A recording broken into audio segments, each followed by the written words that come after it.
Ang problem po kasi sa UHC, napaka-complicated na topic. Okay? And nobody explains it on how to operationalize it in terms of the hospital and at the same time sa claims processing. So, I'm going to simplify it for you. Okay? Ganito yan. Ano ba yung role ninyo? So, una, ano ba yung UHC? It's a very broad question, but to simplify it, palitan natin yung tanong. What is UHC trying to solve? Ano ba yung gusto nilang masolve? Napakasimple. Okay? So, they're trying to solve access in health. So, I'm pretty sure some of you have heard this already. Why? Because healthcare is fragmented, inaccessible, disorganized. Okay? Ano ba yan, Doc? Solve the access. Okay, ganito ho yan. So, ang dami hong paraan paano gawin ito, but I will simplify some of it. Ito ho yan, ha. Yung access ho, yung problema number 1. Geography or distance. Yung pasyente ho cannot practically go to the healthcare provider kasi napakalayo at wala siyang pangbayad ng transportation. Because napakalayo nga. Number 2, if the patient can go to the provider, wala naman palang provider doon sa facility. Walang doktor, walang BHW, walang nurse. Okay, let us say, yung patient has the ability to go there and merong health worker. Ang problem, walang medisina or it's quite expensive. Okay? So that's number 3. Number 4 is meron ng number 1, number 2, number 3, but the problem is the doctor's fee and the hospital fee. So all of this, okay, a combination of this, ito ho yung common na problem ng Pilipino. This is what they want to solve. Ito po ha. Ano ba yung role ninyo? Because this is what's going to happen. How will be ito ang question ko sa inyo. If the problem is the distance or the geography, how will universal healthcare solve it? Okay? Anybody? Kung ang problema, ito po.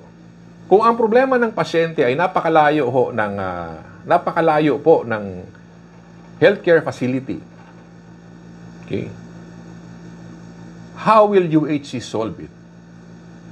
Any answer? Sa tingin ho ninyo? Okay, the local health unit. Okay. Tama ho kayo. What else? Okay. Maganda ito, yung local health unit. Tama. Okay. Ano pa ho? Who wants to know? Type yes. Ano yung telemed? Doc, murag social kay ka. High-tech yan, Doc. Provide service. Okay, tama ho kayo, Ma'am May. Pero how? Malayo eh. Okay? Malayo. Align ho dyan sa local health unit. Okay? Yun. Okay, tama si Sir Ralph. It's the konsulta. The primary care facility. Tama ho. That is the solution. Yung primary care. Ano ba yung primary care? Yung konsulta na pinipilit nila sa inyo. Kasi ho yung model na yan ho ang ginagawa sa ibang bansa. Thank you, sir. Okay? Thank you, ma'am pala. So, basically, in trying to solve the issue on geography, so ngayon ho, yung konsulta or yung primary care, that is the solution. Pero nasa hospital yan ngayon. Wala yan sa community. Ang ideal setup ng primary care, okay, or yung local health unit natin, dapat nasa community. Ngayon ho, ang ginawa ho kasi, yung primary care, okay, yung konsulta package, dyan muna. Pero eventually, ilalabas yan. Okay? Sa level ho kasi ng government, okay, matagal na yan, primary care benefit package ang tawag dyan. Ang dami na hong pangalan at binago. Ngayon ho, ang pangalang konsulta. Pero yung model ho is the primary care. So, ano yung punto natin? Okay? Kung alam niyo yung lugar ninyo sa UHC, okay? In trying to solve the problem of distance, make sure you're ready for this. Okay? Yung konsulta. What else? Absence of health worker. Who among you can guess what is the solution itong absence of healthcare worker? What is UHC doing sa problem ng kulang yung health worker? Walang doktor, walang nurse, okay? Maraming doktor nasa city, okay? Ano ho ang solution nila? Okay? Who can provide some inputs? Okay. Kulang ho ng kulang ho ng provider. DTTBS. Ano ho ito? Okay, Doctors to the Barrio. Okay. Accreditation ng konsulta. Tama po ba, Ma'am Gino? Doctors to the Barrio is the DTBS. Doctors to the Barrio. If yan ho ay Doctors to the Barrio, okay, it's basically, yan ho ang isa sa mga programa. Okay?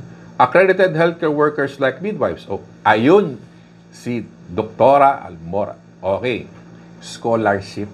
Tama ho kayo, Doc. Okay? So, accredited healthcare. So, ngayon ho, may scholarship sa midwife. Ito hong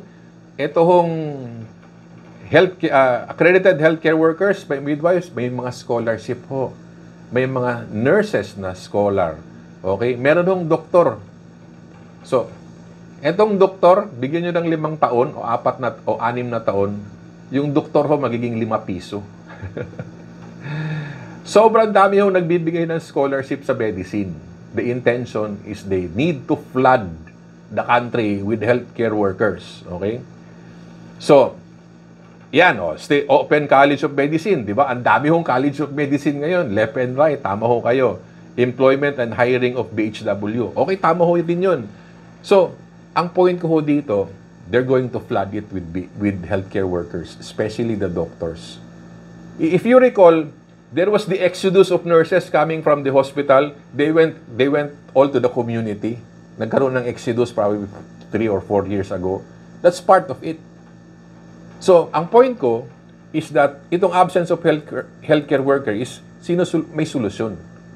Scholarship grants with return of service. Okay? And all of the things that you indicated here. So, drugs and medicines, okay? There is the concept of drug price index.